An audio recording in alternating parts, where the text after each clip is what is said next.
channel aku. Jadi di video kali ini aku bakal menjelaskan tentang deadlock menggunakan OS Simulator. Nah, buat teman-teman semuanya bisa dicek di video sebelumnya tentang deadlock, di mana aku sudah menjelaskan apa itu deadlock dan kemudian syarat terjadi deadlock. Lalu di situ aku lebih menjelaskan bagian dari deadlock, yaitu tentang circular wait. Nah, jadi di sini kita menggunakan software CPU OS Simulator yang ini. Dan aku memakai acuan dari PDF Ibu Siti Ramadhani yang dimana dosen sistem operasi aku di semester 4. Jadi ini adalah PDF-nya. Di sini menggunakan deadlock program P1 seperti ini. Nah, untuk lebih lanjutnya, keep stay with me. Nah, ini adalah tampilan awal dari OS Simulator, yang dimana ini ada program list, kemudian CPU instruction in memory, lalu di sini ada program stack-nya. Nah, di sini ada program instruction. Nah, seperti ini. Lalu langkah pertama kita pergi ke compiler dulu. Nah, di sini kita bakal membuat, di sini kan noname kan, di sini kita membuat 4 file, yaitu P1, P2, P3, dan P4. Caranya kita klik new, lalu new lagi sampai 4. Jadi ini untuk P1, P2, P3, dan P4. Nah, untuk P1 kita isi, yaitu di sini aku sudah menyalin di notepad. Biar lebih jelas, kita copy paste aja. Di sini copy paste. Kemudian program P1 ini kita resource-nya 1 allocate, kemudian waktu tunggunya 3 resource, kemudian 2 allocate. Nah, di sini for n sama dengan 1 tuh 20. Kemudian kita lanjut ke P2-nya. Sama langkahnya, kita copy paste dulu biar lebih mudah daripada ngetik. Nah, di sini P2-nya resource-nya 2 allocate, kemudian waktu tunggunya 3, kemudian resource-nya 3 allocate. Nah, kita lanjut ke P3.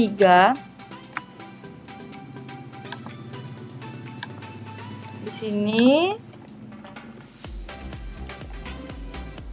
kita resource 3 allocate, kemudian wait 3, resource 4 allocate. Kemudian lanjut ke P4.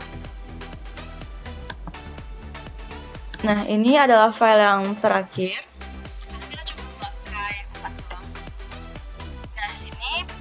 Resource 4 dan 1 itu allocate, kemudian waktu tunggunya 3. Jadi setelah kita salin ke sini, kita pergi ke P1 tadi, lalu kita pergi ke compile. Nah, yang ini, kemudian kita compile.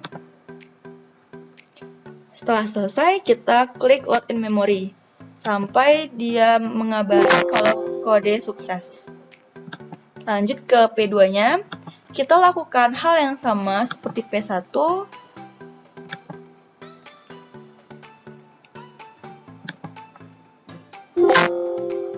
Kita lakukan untuk yang P3, pokoknya ini dilakukan sampai P4. Jadi teman-teman semuanya bisa dipahami dulu apa itu deadlock dan gimana-gimananya bisa dicek dulu. Lanjut ke P4.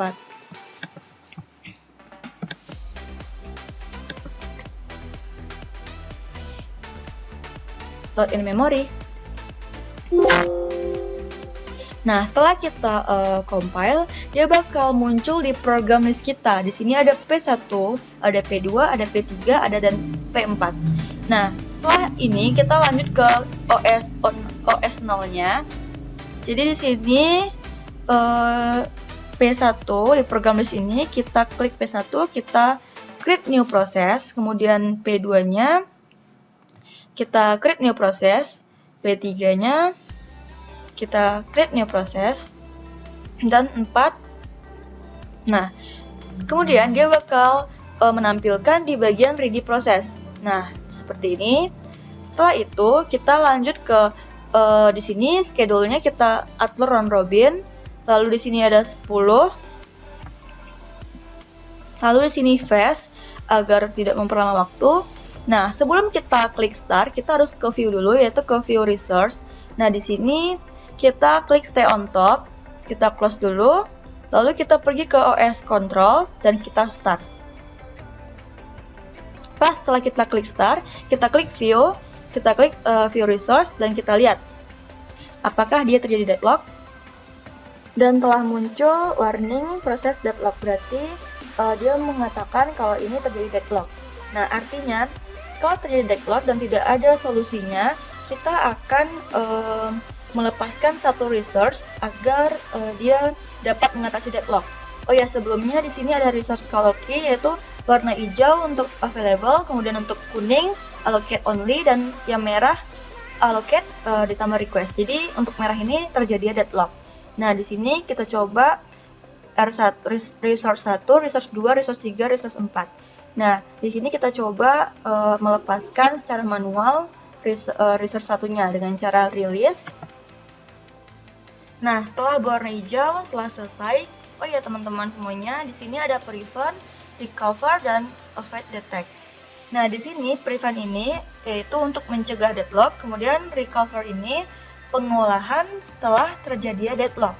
Nah, jadi kita coba kita checklist di bagian disallow, hold, and wait. Kemudian kita close. Lalu kita pergi ke bagian sini. Kita OS 0 lagi. Kita coba P1 create new process. Kita lakukan hal yang sama seperti yang tadi, tetapi bakal menemukan perbedaannya.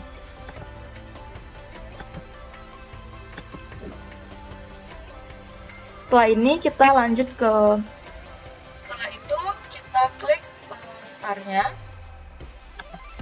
kemudian kita pergi ke view, kita lihat view resource-nya. Di sini apakah terjadi deadlock atau tidak? Kita tunggu.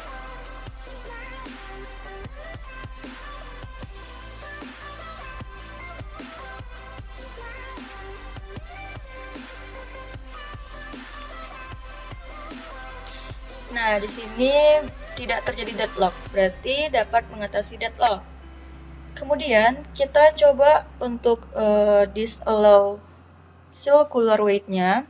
Di sini kita coba unchecklist di bagian disallow-nya. Kita coba klik disallow circular weight-nya. Kita close dulu. Kita pergi ke program list-nya. P1 create new process, P2 create new process, P3 create new process, dan P4 create new process. Nah, di sini bakal nampil ready prosesnya. Kemudian kita ke OS control, kita akan memulai start. Dan sebelumnya aku sudah mengklik di view yang tadi, view resource-nya, disallow circular weight-nya sudah kita checklist. Kita langsung saja ke start. Kemudian kita lanjut ke view-nya, kita lihat lagi view resource-nya, apakah terjadi deadlock atau tidak.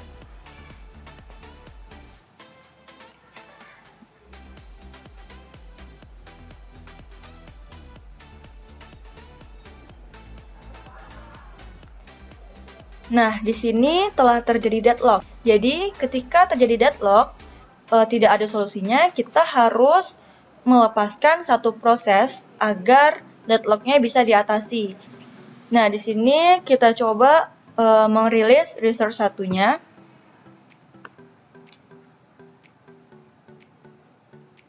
Kita tunggu sampai berwarna hijau.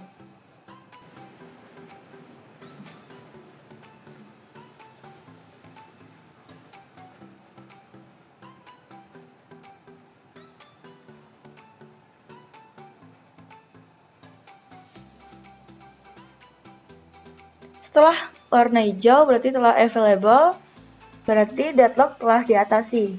Kemudian kita lanjut ke checklist di bagian use total ordering. Kita close, kita buat create new process-nya. Di sini P1-nya create new process, P2 create new process, sampai P4.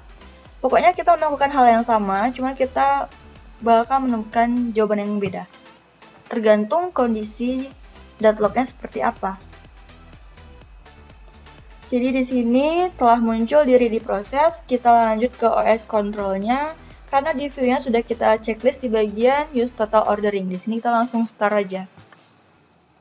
Kita lihat di bagian view resource-nya apakah terjadi deadlock atau tidak.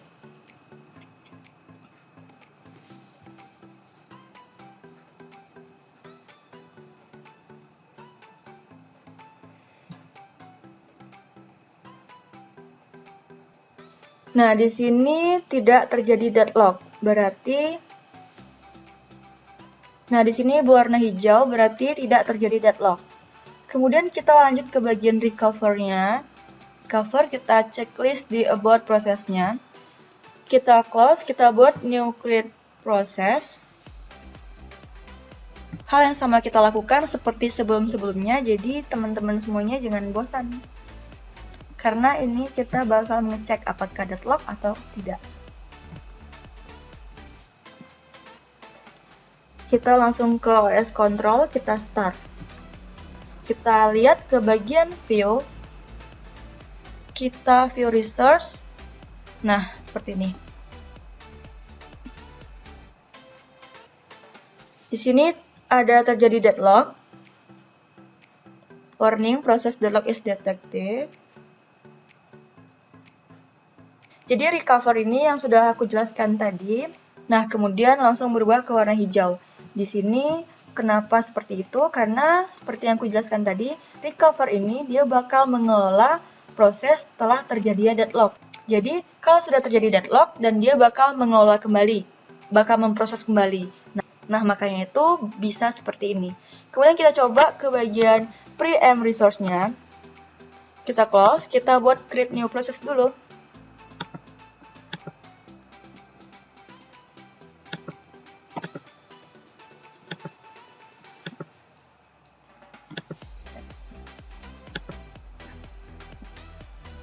Nah, telah muncul diri di proses, kita pergi ke OS Control, kita start.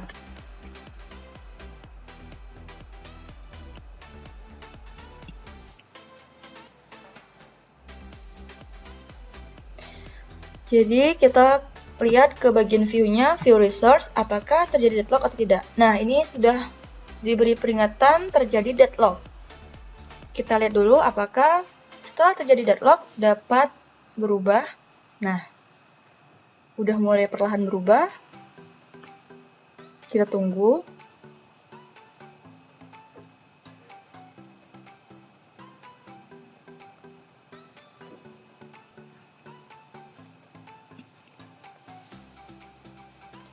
Dan hasilnya berwarna hijau, berarti dia tidak deadlock.